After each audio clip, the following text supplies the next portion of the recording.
What's up, everyone? Welcome to Ashley Talks Movies, and welcome to my review of Mickey 17. It's the latest from director Bong Joon, whose last movie, Parasite, won the Oscar for Best Picture. Mickey 17 is based on the book Mickey 7 by Edward Ashton. Robert Pattinson plays Mickey, a screw-up who has to leave Earth fast, so he signs up to be an expendable on a colonization mission to an ice planet called Niflheim. Mickey's job is to basically be a human guinea pig. He's exposed to radiation, viruses, and used to test vaccines.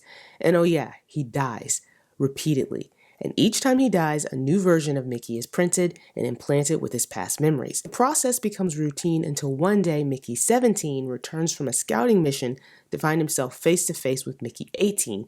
And that's a huge problem because multiples of expendables are not allowed. And if anyone finds out, they could both be exterminated. Before I jump into the review, do me a favor, like, comment, and subscribe so you don't miss any of the videos I post here on the channel. You're an expendable! You're here to be expended!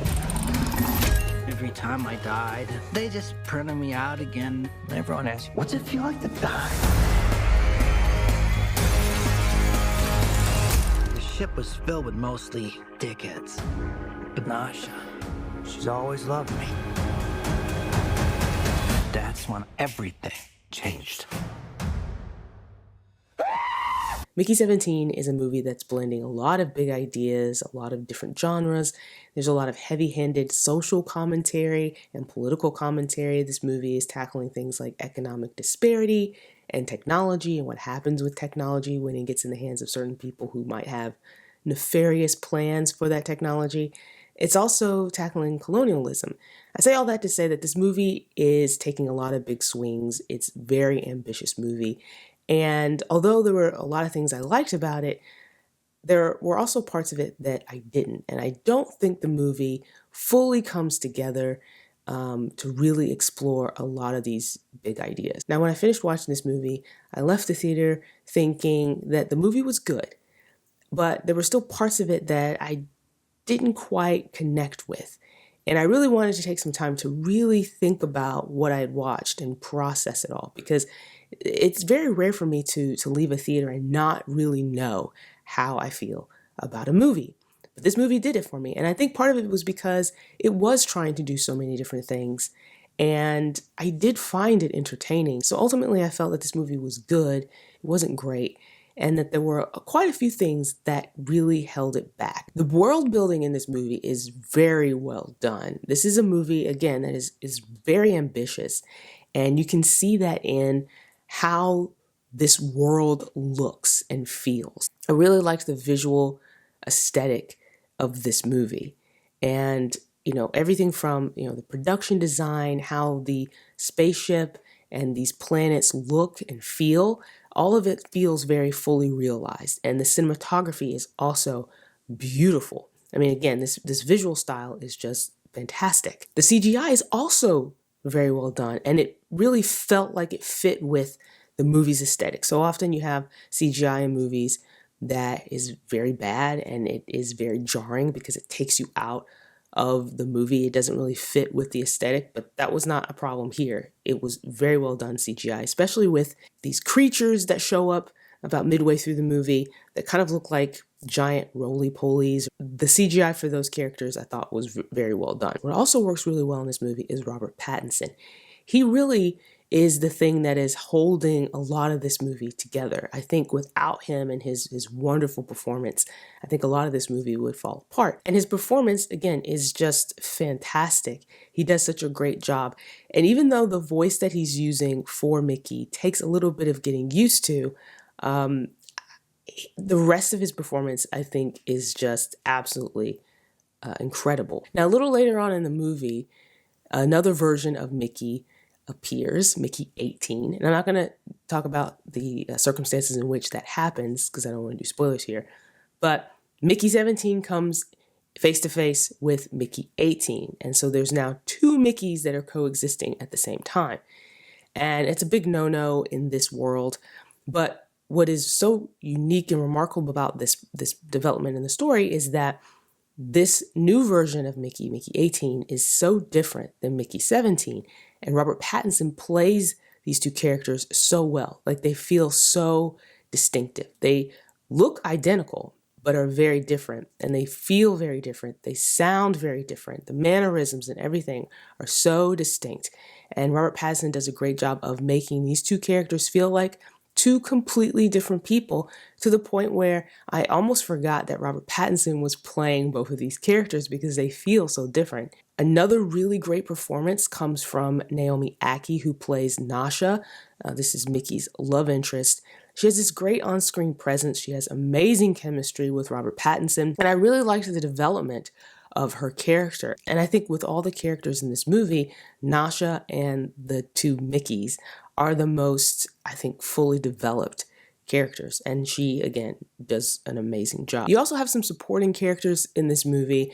One that will probably stand out the most, I think, for a lot of people is Mark Ruffalo's character. He's playing this egotistical politician named Kenneth Marshall, and a lot is going to be said about Ruffalo's performance. He's doing this very over-the-top performance, which fits in with the over-the-topness of this movie. Everything's sort of cranked up to like 11 here. And I did enjoy Ruffalo's performance at the beginning. I found a lot of it to be funny, but also I grew tired of it as the movie went on. And I think part of it was because it felt very one note. A lot of what Ruffalo's doing here is he's playing this character like one of those like over-the-top television preachers, right? Even from the way he speaks and the way he moves his body and his hands and how he's like delivering messages to the crowd, it feels very much like a television preacher. But there's also a part of his performance that feels like there's a hint of Trump there. And I don't know if it was intentional on Ruffalo's part or anyone's part in making this movie, but it's hard not to see a comparison there. And a lot of it felt like an SNL skit. It didn't feel nuanced in the way I think that maybe Ruffalo had intended. And I just, like I said, I just grew tired of it. And then you have Toni Collette, who's also, doing this over the top, chewing the scenery thing. She plays Kenneth Marshall's wife. I think she does a really good job at what she's given. I don't think she's given nearly as much as probably she could have been given, but she does a pretty good job. And I honestly didn't tire of her performance in the same way that I did Ruffalo. I think for the most part, this movie is pretty well paced. It feels maybe about 15 to 20 minutes, a little too long. The first half of this movie, I think, flows pretty well. You get to the third act and you can really start to see a lot of the problems with this movie, mostly because the story starts to get really unfocused. Things get a lot weirder, stranger, and sort of chaotic. And that's not necessarily a problem, but when the narrative starts to suffer, that's when you start to have the issues. And that's what happens with this movie. It's like things get cranked up even more. Things get more chaotic. There's a lot more characters that are doing things and a lot more things that are happening to these characters. And it can be sort of disorienting. And then the narrative starts to really lose focus. And I think that really hurt the movie. And then a lot of these big ideas that are introduced in the movie are sort of clumsily put together. So they don't all come together very neatly. A lot of this movie, at least towards the end, felt very unsure. I also think this movie suffered from an overuse of the voiceover narration. There's a lot of exposition that is delivered in this movie by Robert Pattinson, by his character Mickey 17. And it's just another one of those instances where the movie's relying on a character to explain everything, to tell the audience everything, rather than just showing us. I think Mickey 17 is an entertaining movie. I liked it. Again, I think the movie is good. I don't think it's great. I think a lot of the problems that I mentioned are what keep it from being great. This movie had a lot of big ideas, which I can appreciate, even if all the ideas don't come together. I will give this movie points for being different. It's nice to see a movie be ambitious like this and try different things, even if all those things don't necessarily work. I definitely think if you're a Bong Joon-ho fan, you should definitely check out Mickey 17. Even if you don't end up liking it, I think it's worth watching. There's a lot of interesting things that are happening in this movie that, again, even though all of it didn't work for me, it's still really entertaining to watch. So those are my thoughts on Mickey 17.